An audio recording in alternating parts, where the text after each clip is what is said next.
시편 50편 23절 다 함께 합독하시겠습니다. 감사로 제사를 드리는 자가 나를 영화롭게 하나니 그의 행위를 옳게 하는 자에게 내가 하나님의 구원을 보이리라. 아멘. 목사님께서 말씀 주시겠습니다. 미리서 알려주지 못해서 미안해요. 그래서 사회자가 누구냐고 물어봤는데 대답을 안 해줘서 말을 못 해줬어요. 자, 2024년이 이제 내일 모레면 끝나죠. 2025년 12월 31일을 보니까 수요일이더만. 그래서 2025년에는 수요일 저녁에 송구영신 예배를 드리면 되고 2024년은 화요일 저녁에 송구영신 예배를 드리게 됩니다. 여러분들이 기억하시고요.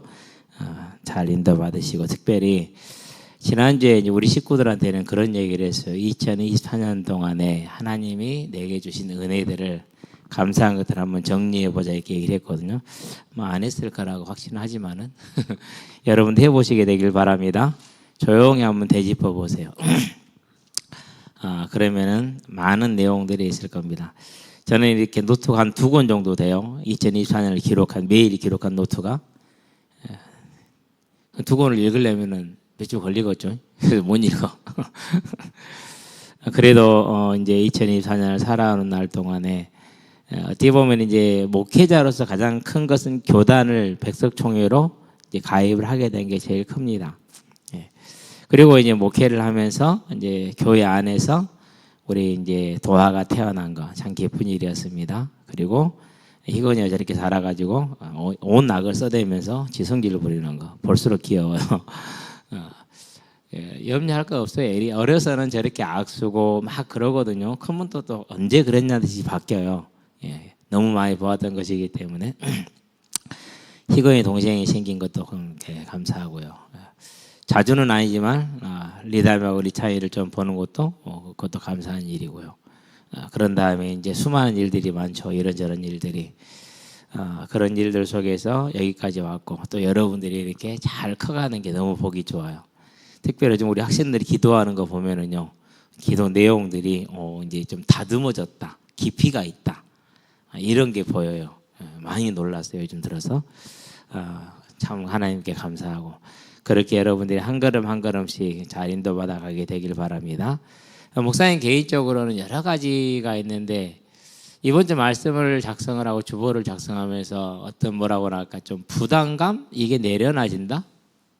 홀가분함이 오기 시작을 했어요. 이제 59살이 되고 그 다음에 2026년에는 60이 되는데 좀 인생이 이제 좀 이렇게 마무리를 지어갈 수 있는 뭐 아직 끝난 건 아니고 언제지는 모르지만은 그런 홀가분함이 주어지더라고요. 제가 하나님을 만났던 가장 큰 동기는요, 죽음이었거든요. 반드시 죽을 건데. 정해진 건데. 그 죽음을 향해서 왜 저렇게 사람들이 힘들고 어렵게 고통스럽게 가야 될까? 마지막 그 순간 왜 이렇게 두려움 가운데 벌벌 떨어야 될까? 도대체 돌아간다라는 게 뭘까? 알지를 못하니까 그렇죠. 그래서 이제 그걸 고민하고 갈등하다가 답을 찾다가 하나님의 시간표에 하나님이 불러주셔서 하나님을 만났고, 그러고 하나님을 만나서 가장 먼저 했던 기도가 뭐였느냐? 죽음을 놓고 기도하는 거였어요. 하나님, 저를 불러가실 때 절대 병원에 있다가 불러가지 마시고 요양원에 있다가도 불러가지 마시고 하나님의 일꾼으로서 일하고 나서 설교해야 된다면 설교를 마치고 나서 사역을 해야 된다면 사역을 마치고 나서 하나님 앞에 불러가는, 내 죽음까지도 다음에 오는 세대들에게 또 남은 자들에게 믿음의 유익이 되는 그런 죽음 되게 해주세요. 이렇게 이제 기도를 했거든요. 실은 그 기도에는 이제 전도자가 되게 해달라는 거다고 다른 게 있을 수가 없어서 필요하지 않았으니까, 그 어떤 것도 필요한 게 없었으니까. 그런데 이제 이렇게까지 하나님이 자유를 주시고 평안을 주신 것은 어떻게 오신 거? 이 자유와 평안이 주어지는 겁니까? 하나님이신 예수께서 하늘 보좌를 버리고 사람의 몸으로 낮아지신 거죠. 근데 사람이 낮아지는 게 얼마나 어려운지 아십니까? 정말로 어렵습니다. 죽기보다도 싫은 게 낮아지는 겁니다. 예, 정말로 그래요. 저는 그걸 몸으로도 느껴봤어요. 하나님이 신학으로 부르셨을 때 저는 그렇게 원해요. 하나님 이렇게 내가 공부하는 거 마치고 합격하고 그리고 신학하기 원합니다. 사람들이 저를 볼 때 내가 만약에 합격하지 못하고 가면은 너 그거 못해서 이리 온 거 아니야? 이렇게 볼 거 아닙니까? 자존심이 허락하지 않습니다. 그렇게 저는 여겼어요. 그만큼 그게 힘들었어요. 안 되더라고요. 믿어도 그게 잘 안 되더라고요. 그러는데 이제 때가 되니까 하나님이 아무렇지도 않게 하시더라고요. 그러니까 사람이 낮아지는 게 얼마나 어려운 걸 체험을 해봤단 말이에요. 하늘 보좌의 창조주가 피조물로 낮아진다. 요한복음 1장 11절에 보면은 참 의미 있는 구절이 있어요. 자기 땅에 오매 자기 백성이 영접하지 아니하더니 그랬어요. 창조주께서 자기가 지으신 땅에 자기가 생명과 호흡과 만물을 주고 있는 자들에게 특별히 택하신 이스라엘 백성들에게 그것도 유다 족속에게 왔어요. 그런데 그 유다 족속이 예수를 거역했어요. 거역하는 정도가 아니고 십자가에 매달아 죽여요.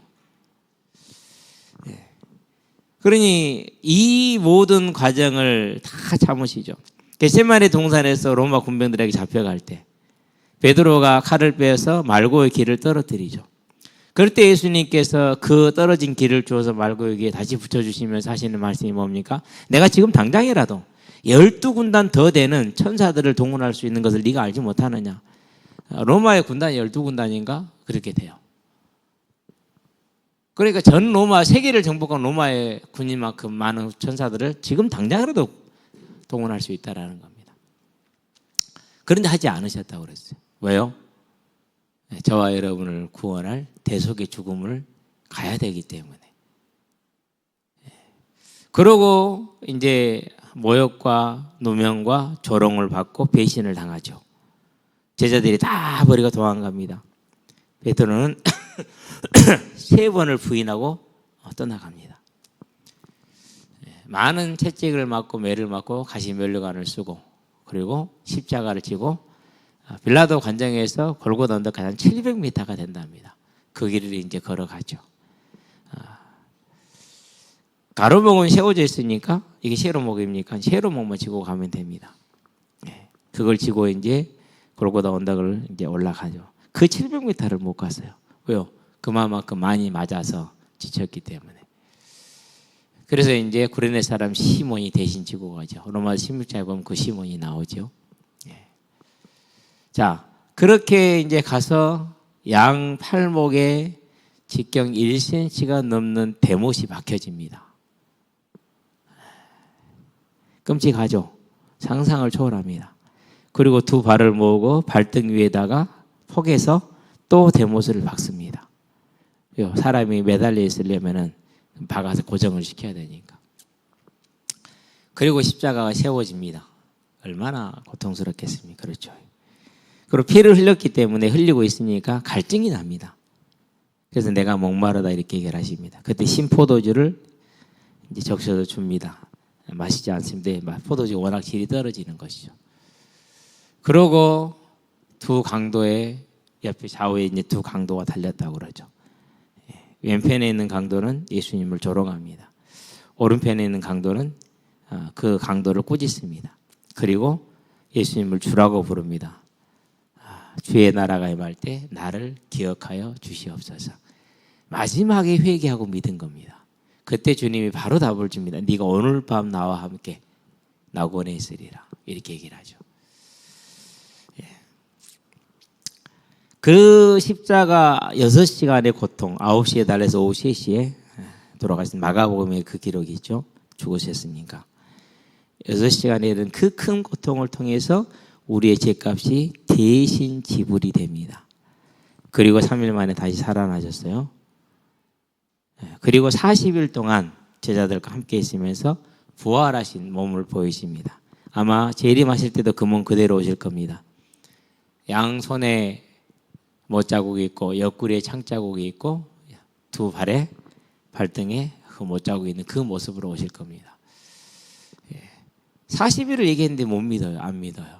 언제 믿어집니까? 성령이 약속대로 예수님께서 하늘 보좌에 앉으셔서 성령을 받으셔서 성령을 보내줄 때까지. 그 성령을 받음으로 저와 여러분이 예수를 믿을 수 있는 성령을 보내심으로 그래서 성령이 저와 여러분을 이끄신 겁니다. 예수를 그리스도로 고백하겠습니다. 고린도전서 12장 3절에 보니까 우리가 고백한 거 아닙니다. 주님이 택하여서 고백하게 하시는 겁니다.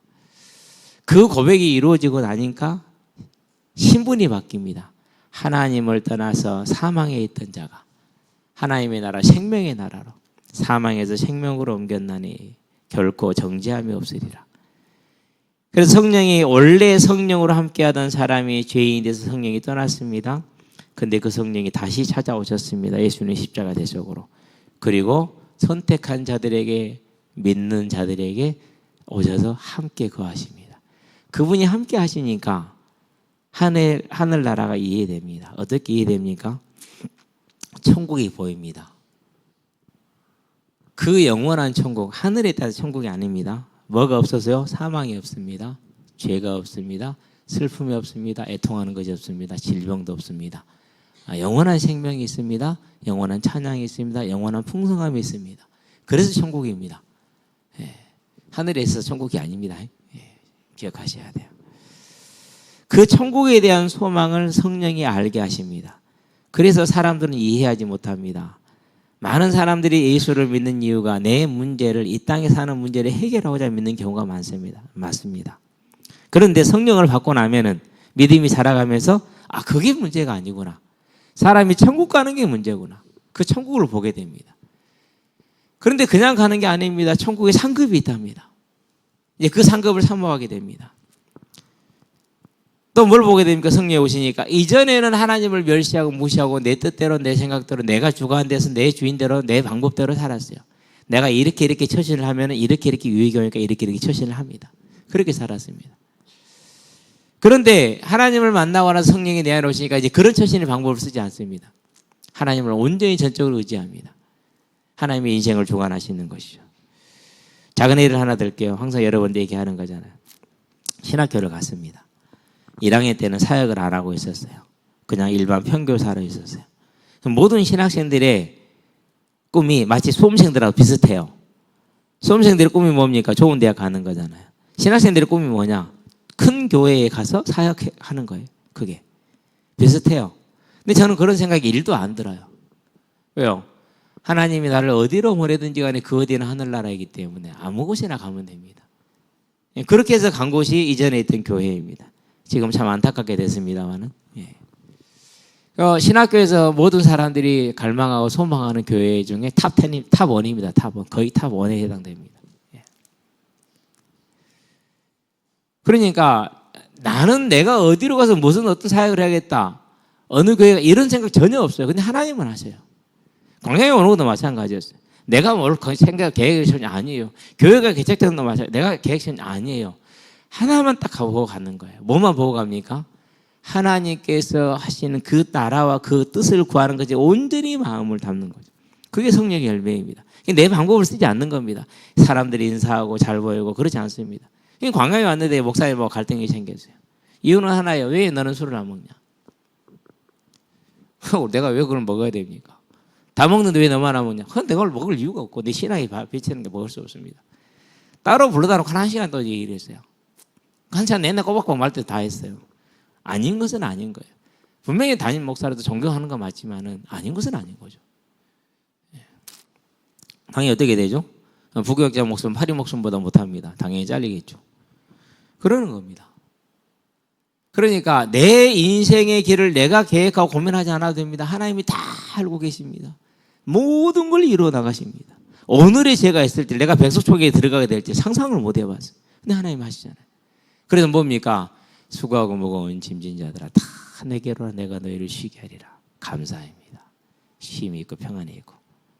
이제 그 감사가 인생의 마지막을 바라볼 수 있는 그런 시간표에 들어왔어요. 이제는 여러분 때는 이해 안 되는 그런 시간표. 저도 그랬으니까. 근데 이제 60줄에 오니까 그게 보이는 시간표가 돼요. 그렇게 마음이 홀가분해지기 시작을 해요. 이제 부담을 내려놓는 거죠. 지금까지 지내온 것 주의 크신 은혜라. 내가 3절에 무슨 가사가 있습니까? 다 내려놓고 본향집에 들어가 쉬리라는 그런 가사가 있잖아요. 그러니까 얼마나 이 삶이 주님으로 말미암아 성령으로 말미암아 주어진 이 삶이 감사한 삶입니까? 여러분 지금 공부가 좀 안 되는 친구들이 있을 거예요. 제가 말할게요. 확실하게 말해줄게요. 괜찮아요. 공부가 좀 좋은 친구들 있을게요. 확실하게 말해줄게요. 괜찮아요. 그런데 착각을 하지 마세요. 그게 여러분을 어떻게 하지는 않습니다. 이미 하나님의 손 안에서 주권 아래 은혜 아래 있다는 거 기억하시면 돼요. 집이 좀 배경이 괜찮은 친구들이 있을 겁니다. 감사하시게 되길 바랍니다. 집이 좀 배경이 안 좋은 친구들이 있을 겁니다. 괜찮아요. 오히려 그것이 여러분의 폭을 많이 넓혀줄 겁니다. 어려운 자를 이해할 수 있고요. 힘든 자를 동정할 수 있고요. 저는 그런 걸 몰랐어요. 그러니까 하나님이 반 죽이더라고요. 그런 거 알게 하려고. 완전 범생인데 이런 범생이가 없었어요. 그런데 하나님 만나게 하는 친구들이 뭐 개포동인가? 거기 말고 어디냐? 구로구 이런데. 그런데 막 그 판자촌 그런 데서 본드 하는 애들, 막 혼숙하는 애들, 그런 애들만 만나게 해요. 내 인생에 상상을 해볼 수가 없어. 중고등학생들이 뭐 그냥 임시는 다반사야. 그냥 지우는 것도 다반사야. 그냥 뭐 놀고 있는데 한켠에서는 막 섹스하고 저기 놀고 있고 막 이래. 그런 애들만 만나게 해. 상상을 해보지 못하던 세계야. 근데요, 하나님이 그렇게 제 마음을 찢더라고요. 그래서 넓혀주시더라고요. 걔네들을 품었어요. 걔네들요, 중학교 중퇴 막 그러니까요. 검정고시 공부시켰어요. 금방 영희야, 철수야, 놀러 가자 읽어놓고 뭔 소리인지 몰라요. 왜? 이 본드를 마시면은요, 환각 증상이 오는 게 아니라 뇌가 파괴되거든요. 그래서 쉽게 말해서 정신이 홍몽해지는 거예요. 본드 마시고 옥상에서 하고 나는 슈퍼맨이다. 그런 놈들을 내다 놓고 밤에 공부를 시키니 나도 피곤하고 졸려. 그런 놈들 주위 서서 일하고 와서 졸려. 그렇게 해서 저를 찢더라고요. 그러면서 이해했어요. 아, 내가 만약에 이전에 이런 것을 겪었다면 얼마나 내가 저들을 이해할 수 있을 것인지 하나님이 이렇게 이해를 시키는 거예요. 근데 지금 여러분 좀 어려워도 걱정하지 마세요. 다 하나님의 품 안에서 준비되는 거예요. 28년 동안 정말 열심히 살았는데 아무 쓸모없다고 생각을 했어요. 살면서 아무 쓸모없다고 생각을 하고 있었어요. 그런데 하나님을 딱 만나고 나니까 위로가 와요. 그 28년에 대해서. 아, 하나님 이래서 나를 그렇게 세우셨구나. 지나간 과거가 한 번에 잘못되니까 뒤집어지는 거 있죠. 철저한 불신자, 철저한 이성론자. 그 철저한 불신자의 철저한 이성론이 하나님이 딱 들어오니까 완전히 신본주의자가 되는 거 있죠. 그러면서 그 이성론이 얼마나 허무맹랑하다라는 것이 완벽하게 딱 정착이 된. 그렇게 인문학을 공부를 하면서 허무했는데 하나님을 딱 만나고 그게 딱 아구가 맞아. 그러면서 정확하게 알겠더라고. 그러니까 지금까지 단 한 번도 갈등해 본 적이 없고 혼미해 본 적이 없어요. 왜요? 봤으니까. 지금 여러분이 어렵습니까? 감사하세요. 반드시 그날에 하나님이 그것들을 다 선하게 쓰실 걸 준비하셨기 때문에. 그래서 뭐 하면 됩니까? 우리에게 오신 이 성령께서 우리를 주장하시니 이제는 모든 일에 감사하시게 되길 바랍니다. 그래서 남은 이틀 동안에 오늘까지 3일 동안에 2024년 하나님이 내게 주신 은혜들 한번 정리 한번 해보세요. 은혜가 없어 보입니까? 그러면 기도하세요. 하나님이 내게 행하신 것을 볼 수 있는 눈을 열어주시옵소서. 언젠가는 열릴 겁니다. 저도 그랬으니까. 그때 여러분은 참으로 감사하는 또 뭐가 있습니까? 미래가 약속되어 있잖아요. 영원히 약속되어 있잖아요. 그렇죠? 앞으로 여러분의 삶에는 주님이 함께 하시면서 여러분을 통해서 원하시는 것을 다 이루실 것입니다. 그 모든 것을 기대하면서 여러분을 통해서 여러분의 모든 주변이 다 하나님의 구원을 보게 하는 방법이 뭡니까? 하나님이 주인 되면 됩니다. 너는 범사의 그를 시인하라. 그러면 너의 길을 지도하리라. 하나님의 주관하심을 믿고 여러분이 감사로 그 하나님을 부를 때, 이름을 부를 때 여러분을 통해서 여러분의 가정이, 여러분의 친구들이, 여러분이 가는 그 모든 것들이 하나님의 구원 가운데 들어오게 되는 열매가 있을 것입니다. 그것이 비록 오늘 이 여러분이 살아있는 동안에 이 시대에서 안 이루어질 수도 있어요. 대표적인 게 조선 말에 대한제국 말에 믿었던 분들, 일제시대 때 믿고 핍박당하다 죽으셨던 분들, 공산치하에서 순교당하신 분들, 그분들은 못 보셨어요. 그런데 오늘 이 나라는 그 하나님의 나라를 향해 가고 있고 저와 여러분과 같은 일꾼들이 생명들이 일어나 있고 그분들께 감사하잖아요. 먼 영혼을 바라보고 어떠한 일을 만나든지 간에 하나님께 감사하는 저와 여러분 되기를 주의 이름으로 축원드립니다. 기도합시다.